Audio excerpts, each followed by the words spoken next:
오늘은 요즘 커뮤니티와 카페에서 정말 자주 등장하는 고민 하나를 다뤄볼게요. 바로 마이너스 통장으로 ETF 투자해도 될까? 그 중에서도 나스닥 100, S&P 500에 마통 자금 넣어도 괜찮을까? 라는 질문이에요. 요즘처럼 주식이 반등세를 타고 있을 때 수익이 나고 있는 사람은 조금만 더 담아볼까? 라는 생각을 하죠. 특히 ETF처럼 꾸준히 오르는 지수형 상품이라면 이건 안전하니까 마통으로 들어가도 되지 않을까? 하는 유혹이 생깁니다. 하지만 그게 정말 합리적인 선택일까요? 오늘은 이 질문을 금리 수익률 리스크 심리 4가지 관점에서 현실적으로 풀어보겠습니다. 최근 23년 사이 비투 분위기는 많이 줄었지만 ETF 투자자는 오히려 늘었습니다. 개별주처럼 변동성이 크지 않고 장기적으로는 오른다는 믿음이 있기 때문이에요.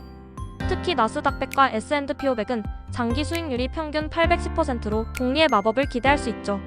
문제는 금리입니다. 2025년 10월 기준 시중은행 마이너스 통장 금리는 67% 수준, 즉 1억을 빌리면 연 650만원 정도의 이자가 발생해요. 그럼 단순 계산을 해볼까요?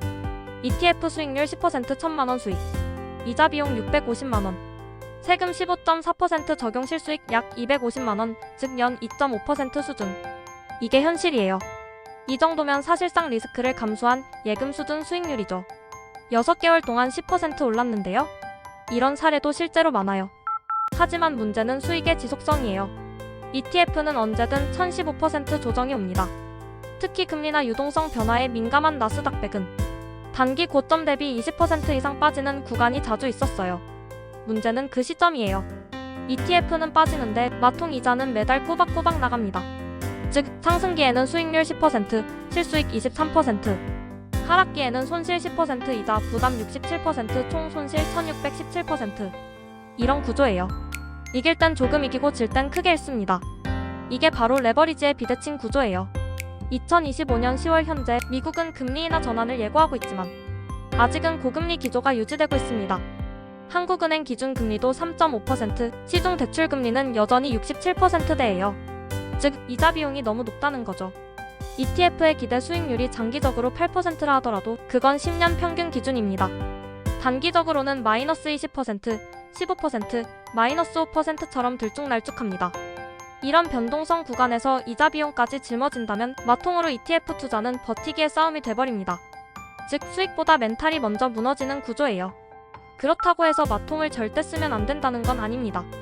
언제, 얼마나, 왜 쓰느냐가 중요하죠. 마통은 폭락장 대응용 총알로 써야 합니다.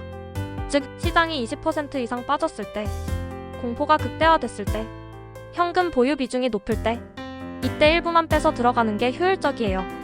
2020년 코로나 급락기, 2022년 빅테크 조정장처럼 말이죠.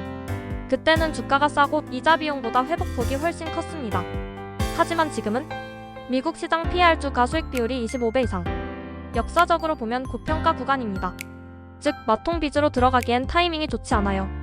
이건 요즘 방어적 공격 투자자들이 쓰는 방식이에요. 현금 흐름으로 매달 ETF 적립식 투자, 마통은 비상용 총알로 남겨두기, 폭락시 마통으로 추가 매수 반등 시 상환. 이 구조가 단순해 보여도 실제로는 매우 강력합니다. 예를 들어 S&P 500이 10% 빠지면 현금으로 매수, 20% 이상 빠지면 마통 일부로 추가 매수, 그 후 반등이 시작되면 가장 먼저 마통부터 상환. 이러면 이자 비용 리스크는 최소화하면서 급락기 매수의 타이밍 이익을 챙길 수 있습니다. 6.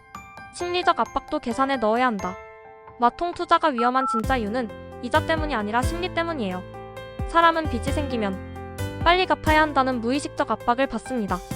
그래서 시장이 흔들릴 때 조금만 빠져도 버티지 못하고 매도하게 되죠. 결국 저점에서 손절이자 손해까지 겹치는 일이 많습니다. 반대로 현금 적립식 투자자는 조정이 오면 오히려 싸게 사는 기회로 생각할 수 있어요. 이 차이가 장기 성과를 완전히 갈라놓습니다. 7. 실제 사례로 본 레버리지의 명암. 예를 들어볼게요. 어시마통 1억으로 나스닥 100 ETF 매수, BC월 200만원씩 현금으로 적립식 매수. 1년 뒤 나스닥이 10% 상승했다고 가정합니다. 어시 1000만원 수익 650만원 이자 350만원, BC 2400만원 투자, 수익 약 240만원 10% 복리. 비슷하죠? 하지만 다음해 마이너스 10% 조정이 오면 어시 1000만원 손실 650만원 이자 마이너스 1650만원, BC 단순 평가 손실 240만원 버티면 회복 가능. 결국 2년 합산하면 어시는 원금 회복도 어렵지만 BC는 평균 단가가 낮아져 장기적으로 수익이 커집니다. 이게 바로 시간을 이용한 현금의 힘이에요. 8. 결국 핵심은 내 투자 목적이다. 마통 투자를 생각하기 전에 스스로에게 꼭 물어보세요. 나는 수익을 노리는가, 안정감을 원하는가? 만약 단기 수익 한 방을 노린다면 ETF보다 변동성 큰 레버리지 상품을 해야겠죠. 하지만 그런 투자는 결국 운의 영역이에요. 반대로 장기적인 자산 증식과 은퇴 자금을 위한 투자라면 버틸 수 있는 구조가 훨씬 중요합니다. 그 구조의 핵심은 바로 빚이 없는 상태예요. 마통은 공격이 아니라 비상용 총알로 써라. 마통으로 ETF는 수익의 싸움이 아니라 버티기의 싸움입니다. 지금 시장은 고점과 변동성이 공존하는 구간이에요. 현금 흐름을 지키는 투자가 결국 이깁니다.